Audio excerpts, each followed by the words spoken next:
Hey there, it's Andrea, and welcome to the Voice of Influence podcast. Today I've got with me Jessica Van Rokel. She is an individual and group coach for Voice of Influence. She works with managers and teams, helping them gain improved confidence and understanding so that they can move more quickly and get more done as a team. And I've asked Jessica to join us for the next couple of weeks. I'm so excited to have her here. It's not the first time she's been here. We'll talk about that in a minute. But I would like her to share some insights about managers, and we're going to talk through some important things today about how to know what kind of program or leadership development makes sense to provide to your people and at what point. There's lots of different ways to do this. And so we are going to kind of honor the spectrum of opportunities. And then we're going to also kind of share with you a couple things that we do so that you can either take advantage of those or at least, have a frame of reference to be able to build off of those. And then next week, I'm excited that we're going to be sharing an interview with Jessica about her book that's releasing in January 2023 called Reframing Rejection: How Looking Through a Different Lens Changes Everything. So I am thrilled to have that conversation with Jessica, and we'll be sharing that one next week. So Jessica, welcome back to the Voice of Influence podcast. Thank you so much for having me. I'm so glad to be here. So as I mentioned before, this is not your first time on the show. We actually first connected when you took one of the first versions of a Voice of Influence program. I mean, it was was it 4 or 5 years ago? It has to have been 4 or 5 years ago. So Jessica, can you remind us what that program was that you were involved with? Yeah, it was called the Voice of Influence Academy. And it was this wonderful experience of getting to uncover my voice. And I was a fledgling writer and author and speaker. And I felt like I needed to be able to know who I am, what I bring to people with my message, and the confidence and the right terms and ability to actually step into the giftings that I have. And so it was a really wonderful experience for me. And Jessica, I mean, that's kind of the foundation on which Voice of Influence was built, was this idea of there are people out there who have important things to say. They have expertise, they have experience, they have a message of some kind. Message driven leadership is kind of the subtitle of our podcast. And what I was seeing people with all of this information and expertise and things that they could do to help. And I was seeing all of this need in the world for that expertise, but somehow these things weren't coming together.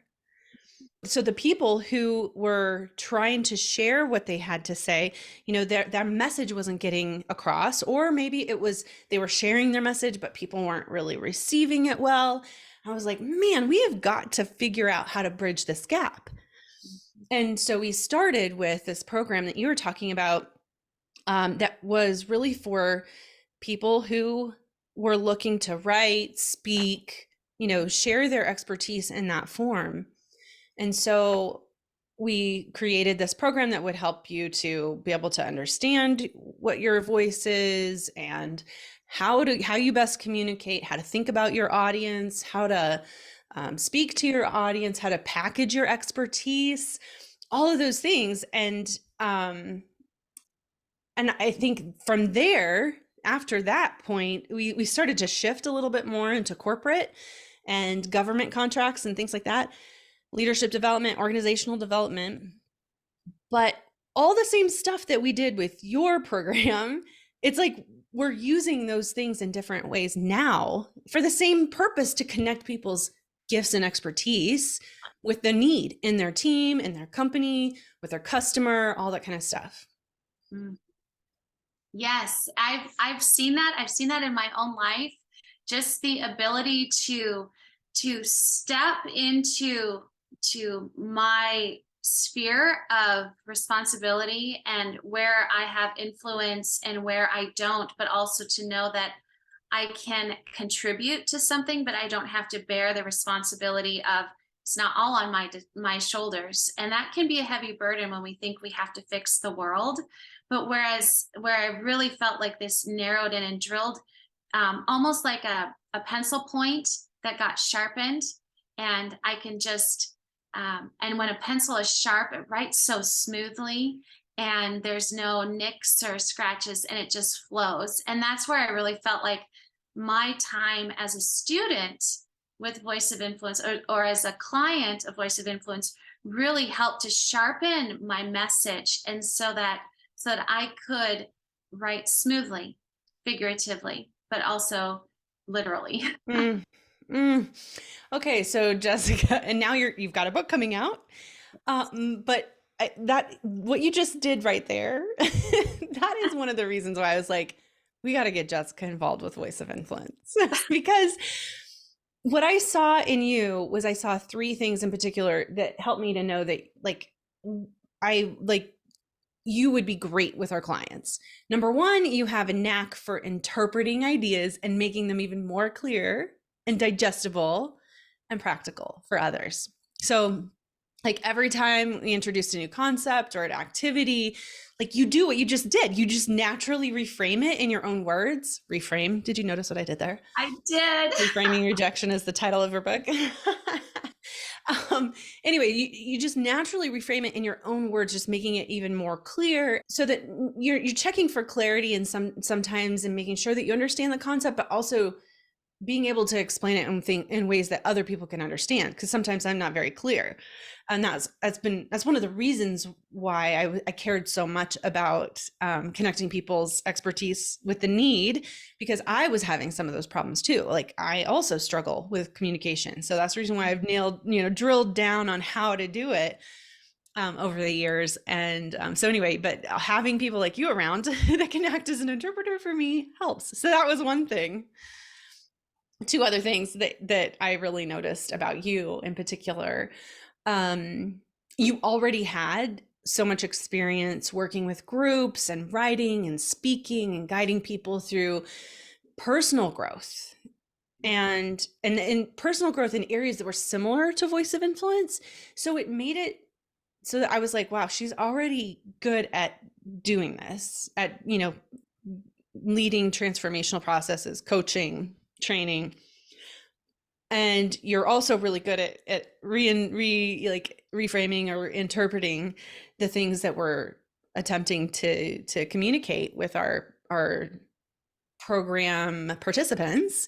But then also I could see that the program made a real difference for you. And then you were like really excited about the material itself and how it could be applied and made real in the real world. So I think your experience and enthusiasm for the program, your experience leading people through those growth experiences, I think I've used the word experience about 3 times now, and your ability to understand what I was trying to get across and sometimes reframe it for others. This is so that people could hear it in a different way.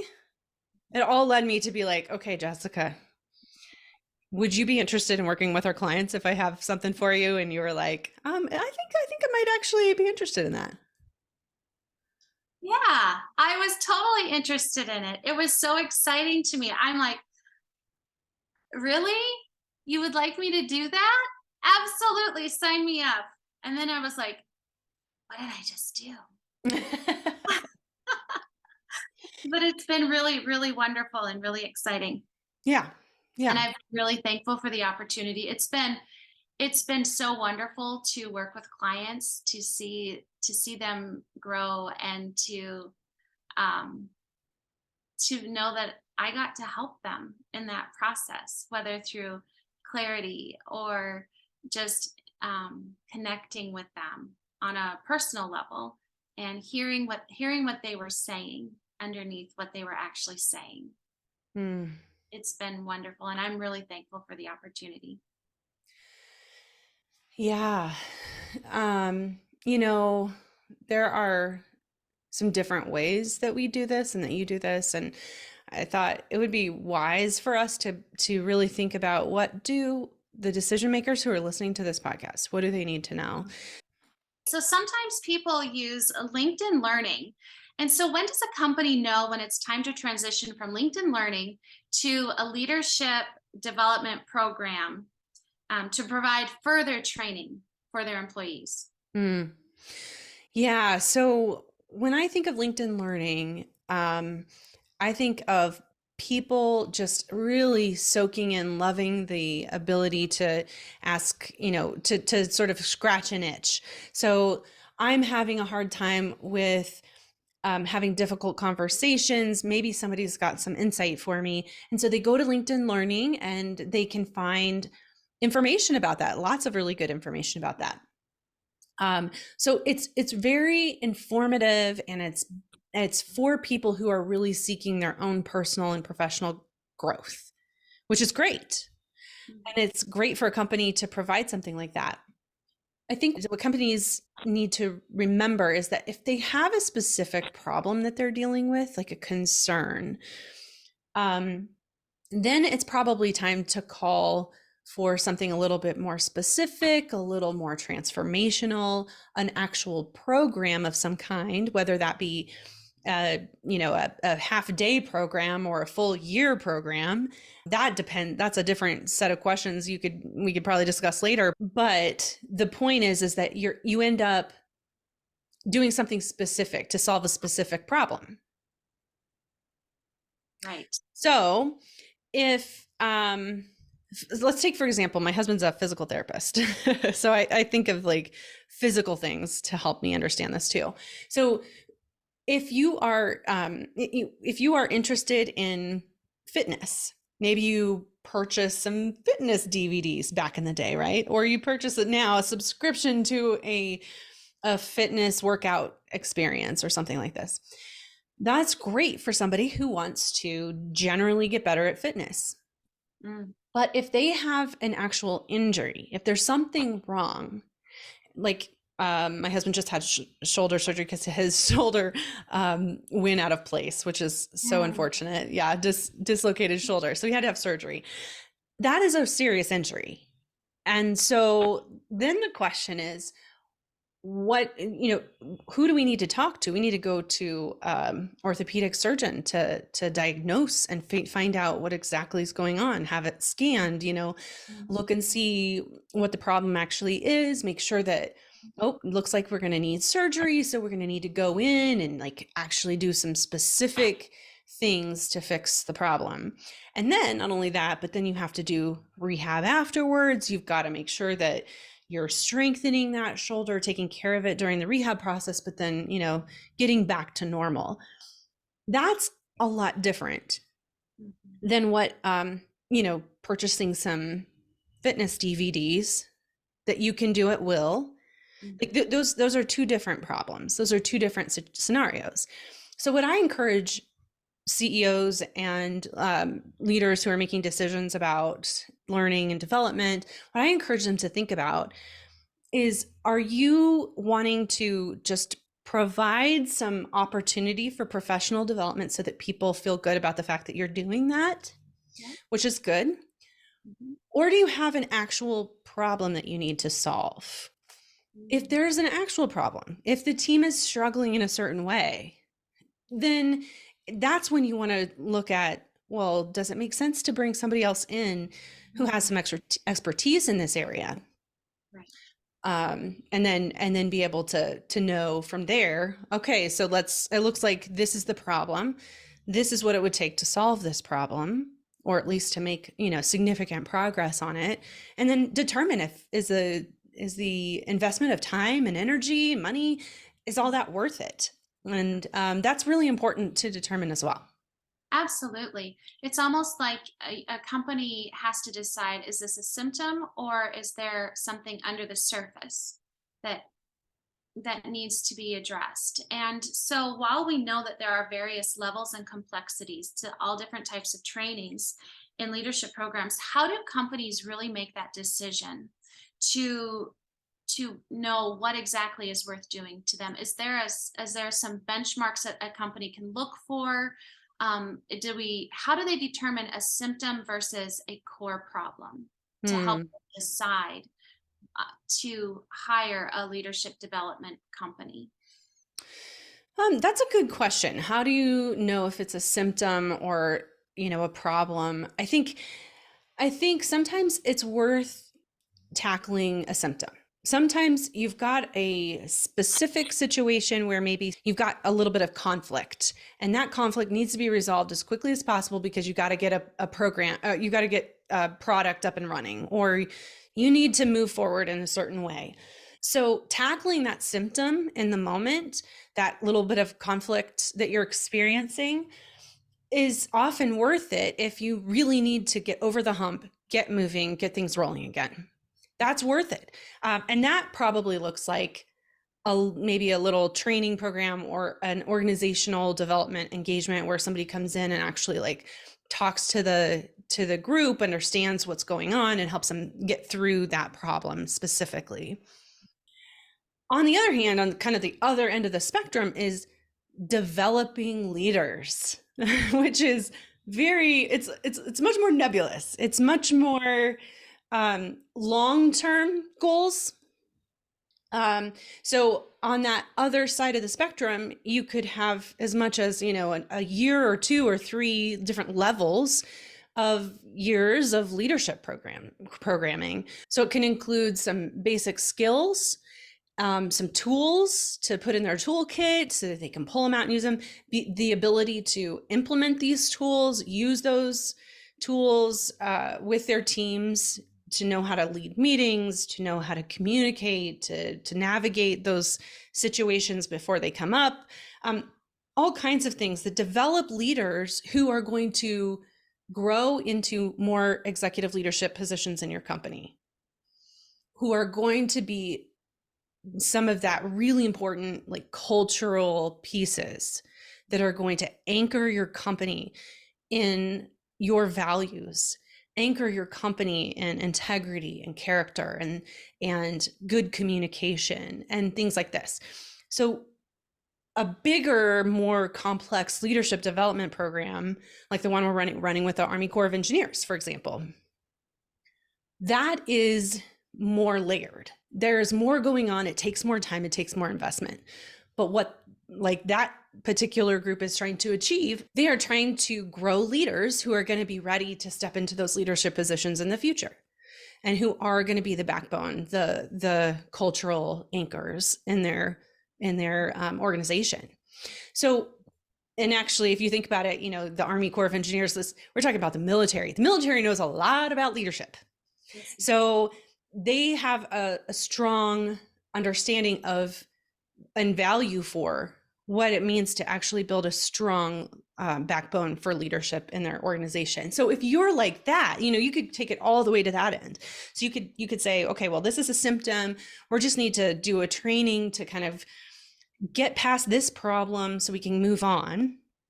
But always know that symptom, like you said, it's like a symptom of a bigger problem. So is it worth addressing that bigger problem in service of organizational health in the future? So there's all this spectrum from one end to the other. And I think about, the manager training experience that you provide, Jessica. The manager training sprint, what it seems to be something along the lines of, this isn't a symptom, we're developing leaders, but we're developing leaders in a shorter time frame. We need to get them out and running. We need to get them with some quick skills to be able to move forward, to be able to feel more confident as a leader, that sort of thing. I guess I would like to toss it back to you when it comes to the manager sprint program.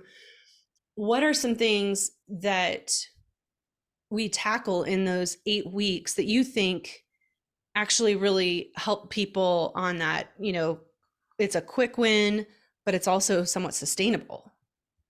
Oh, yes. So one of the favorite weeks that we have with the manager cohort is that first week when we dive into the results of the Fascinate assessment and we examine each report and we come up with an anthem that kind of becomes this foundational piece that we build each week upon. And some of the other weeks that we talk about that outside that first week with the fascinating assessment, that's how everyone sees you. And then we dive right into, but what's your drive? What's driving you? Because what's driving you is what's going to help you move forward when you come against difficulties, when you come against maybe some complex situations. So we need to know what's driving us so that we can continue to move forward, to continue to stand upon the values of whichever company that you're working for.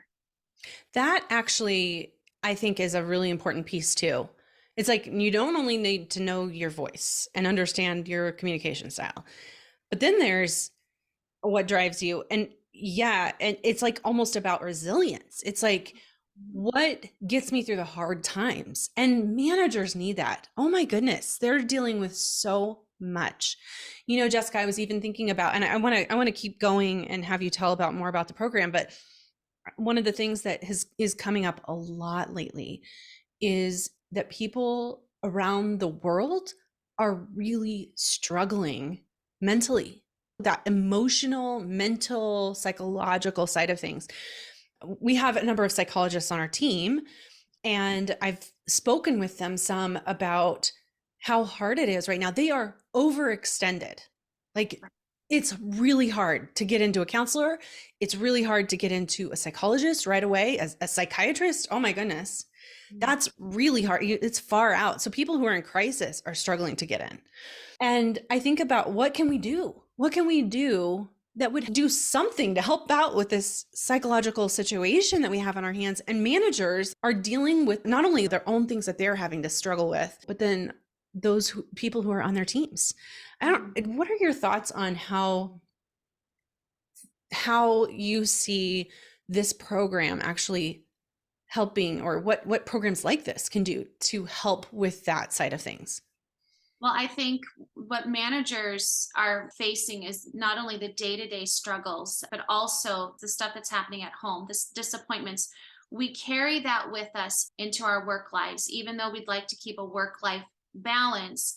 They both interact with each other. And so by taking managers through this program, by allowing them space and time to go underneath themselves to figure out what's driving them, then to provide them with an opportunity to really understand how their voice interacts, where their sphere of responsibility is, what their sphere of influence is, how to have these difficult conversations.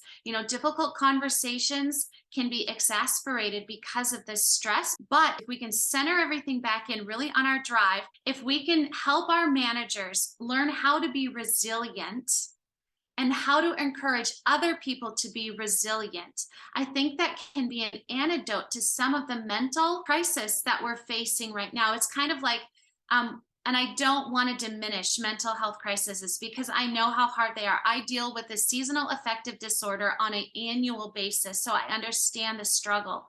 But if we can have a few key pieces in our toolbox that we can pull out and remember in those moments when we're dealing with our direct reports, when we're dealing with all the stuff on our desk, we can find a little bit of anchor. We can find a little bit of roots, and we can pull out this tool. Okay, so I need to have this difficult conversation. Okay, I'm going to review my notes. We're going to figure out how to do this in a way that isn't as hard or as painful. Okay, so let's read the room. How can I help set the temperature of this room? We help managers figure out how to do that so that they can help set that temperature of the room instead of reacting. Be more of a proactive stance instead of reactive stance. Yeah. Yeah. I find that to be really exciting, to think that a program as small as this one's 8 weeks. So it's not like a ton of content. It's not a year-long development program, but there are enough tools and resources and conversation and application and practice that it gets you going. So hopefully that will, I mean, I think we, well, I shouldn't say hopefully, because we've actually had clients tell us that this makes a difference in their teams. Like, Yes. I mean, you know, like we sent somebody last time and now we're going to send two more this time because we've seen such a difference in their productivity, in their confidence, in their ability to stand their ground when they need to. I mean, those are things that take the weight off of people who are in more executive level positions. And so if we can help build and strengthen that manager on that level, or leaders, again, there's other programs and there's other ways that you can do leadership development. And someday I would really like to have a leadership development program that's like a year-long leadership development program that's way more in depth and is really targeted at more of those mid-level leaders who are looking to move into executive roles. But what you're doing with this one in particular is going to make a difference on the ground level when it comes to psychology and the how people are doing, how their resilience, their well-being at work. And when they do better, when they have some of this angst freed up, when communication is better, poor communication is such a huge problem when it comes to anxiety. If leaders could communicate more clearly, share expectations, to understand the importance of that, that would make a big difference in the well-being of their team, the anxiety they're experiencing, and then all the time and energy wasted on that anxiety. Yes, absolutely. I would have to say that by drilling down into some of the fine minutia of a manager's role has really helped bring clarity to the managers that I've worked with, to help them kind of put all of the pieces together in a way that, oh, this is strategic, this is deliberate, Mm. this is a way that I can serve my direct reports and the company which I'm working, so that we can all be linking arms together, pulling in the same direction instead of um, kind of fussing and at each other. Yes. And I know that we had a conversation recently in another leadership program that we're doing where we were talking about how, you know, a lot of the things that we're teaching, people already have a sense of some of this, right? It sounds familiar. It maybe feels familiar. You know, maybe there's some new things, but depending on who you are, you already have some experience. If you were chosen as a manager, then more than likely you have some leadership experience or something to contribute in that way. Somebody saw that in you. Mhm. So what we're providing is more of that framework. So yes, you have some innate abilities, and we want you to be able to use your innate abilities, throw a framework around, you know, use these tools with our frameworks and methods or whatever, so that you know that what you're doing is going to work, or at least that you're doing it the right way. You know, okay, so I already had an inclination to it this way, but now I see that with this method, I'm supposed to do two more things. I'm going to go ahead and do those things. Then I know I've got it covered. You have that much more confidence, Mhm. because not only are you actually, you know, providing more information or doing more of the method or the tool, but you also have the backing of what we're saying it works. This is a Yes, good way to do it. And so when people can be like, yeah, I know that this is a good tool, this is a great framework, I'm just going to I'm going to put my thoughts through this framework, make sure that I've got it figured out before I move on. And then there's so much more confidence that people have because of that. absolutely. And I find that it's really fun to see those light bulb moments, those light bulb, oh, this makes so much sense. Or, wow, I actually tried this with a conversation I needed to have and it went really well. What could have gone sideways stayed upright. And it's been really, really amazing to see that within 8 weeks, we can really, I think, propel a manager down the leadership path like a bit of it like one of those little rockets, just a little, actually I'm thinking about the kiddie toys with the cars that you pull back a few different times and then you let go, release, and they just zoom.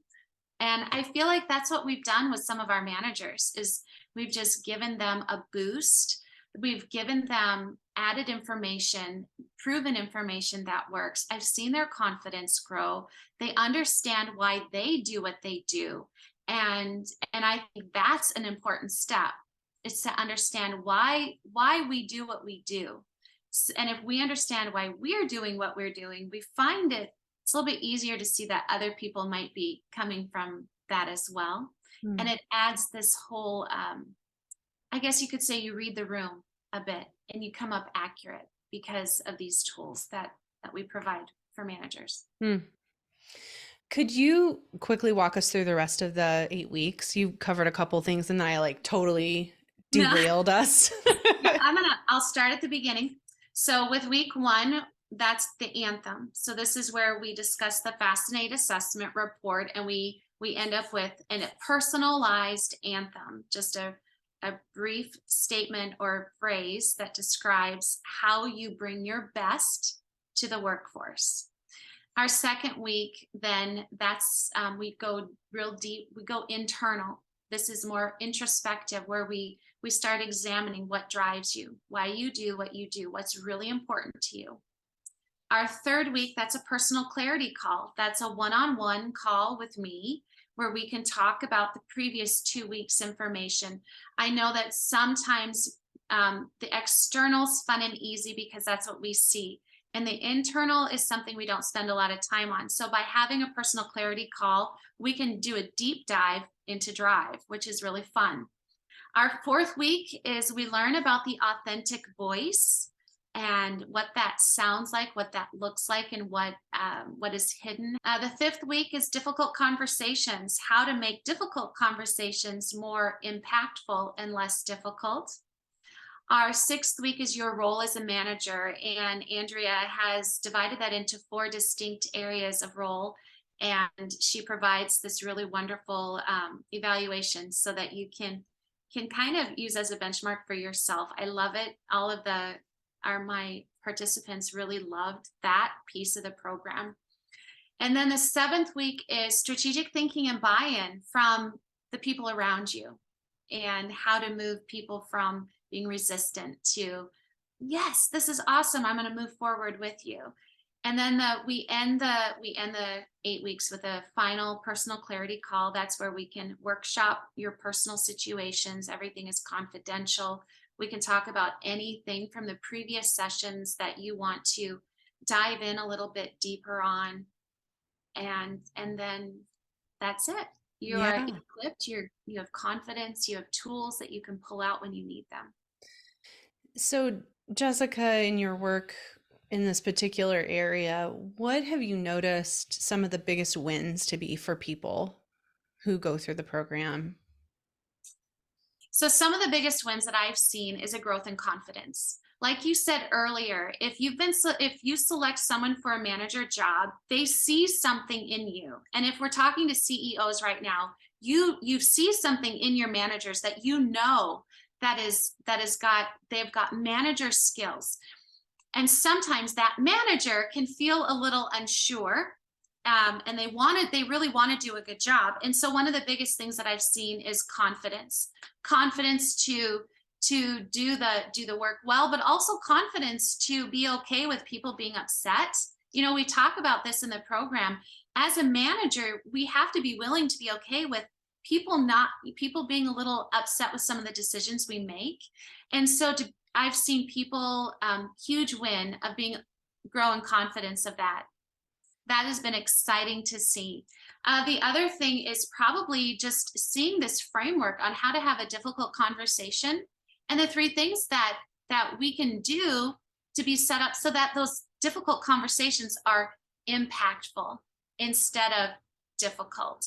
So those are probably two really great wins. And then also the aha moments, like, wow, this really is how when I bring my best self, this is really how I am. This is amazing. I love this. I want to bring this more. I feel validated.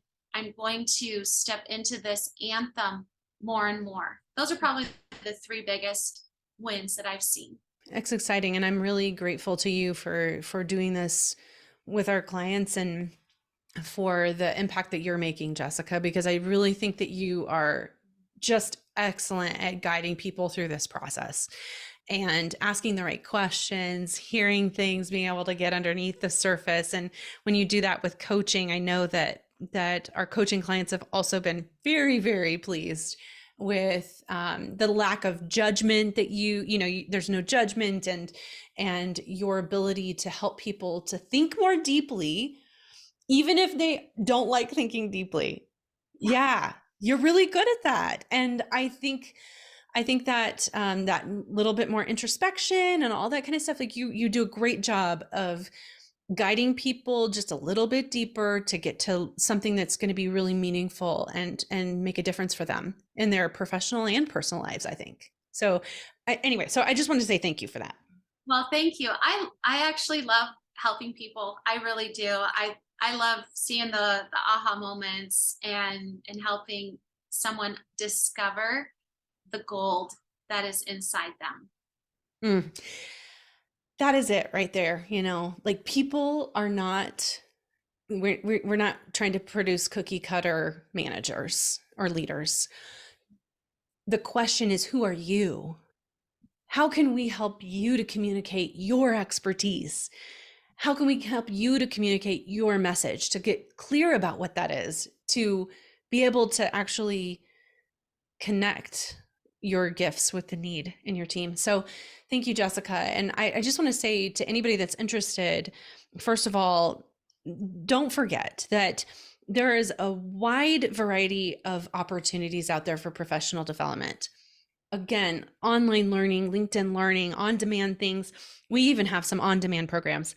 Those can be really valuable for that sense of scratching that itch for the learner, the person who really would like to learn and grow. But if you need to see an actual shift in your organization, in your organizational culture, in a specific problem that you're experiencing as an organization or as a specific team, that's when you call for help. And it's okay to call for help. You don't have to be an expert in everything. That's what we're here for. We've spent a lot of time and energy and education, and our team is broad. Jessica's fantastic, and we have other people on our team as well that I'm looking forward to introducing you to more in the future. We look for experts to meet the need of our clients. And so I'm personally just honored and thrilled to have such an amazing team that's doing such good work in the world that I think isn't just about companies making more money, which I think is important. It's also about the well-being of people around the world. And so if we can do something in our own little way, we're thrilled to do that. So if you have any interest in learning more about our Manager Sprint program that's coming up here in basically the end of January, February, March, about 8 weeks in the spring. It also runs in the fall. Come to our website, voiceofinfluence.net, hit the contact button, ask for information about that. We would love to get you more information and help you enroll a manager or two or a few, or we can bring the program to your team as well. If you have a group of managers that you'd like to get set up real quickly, that's another option as well. So thank you so much for being with us today. Again, Jessica, thank you for today. I'm excited to have the conversation with you about your book next week. So thank you so much. We'll see you soon. Thank you.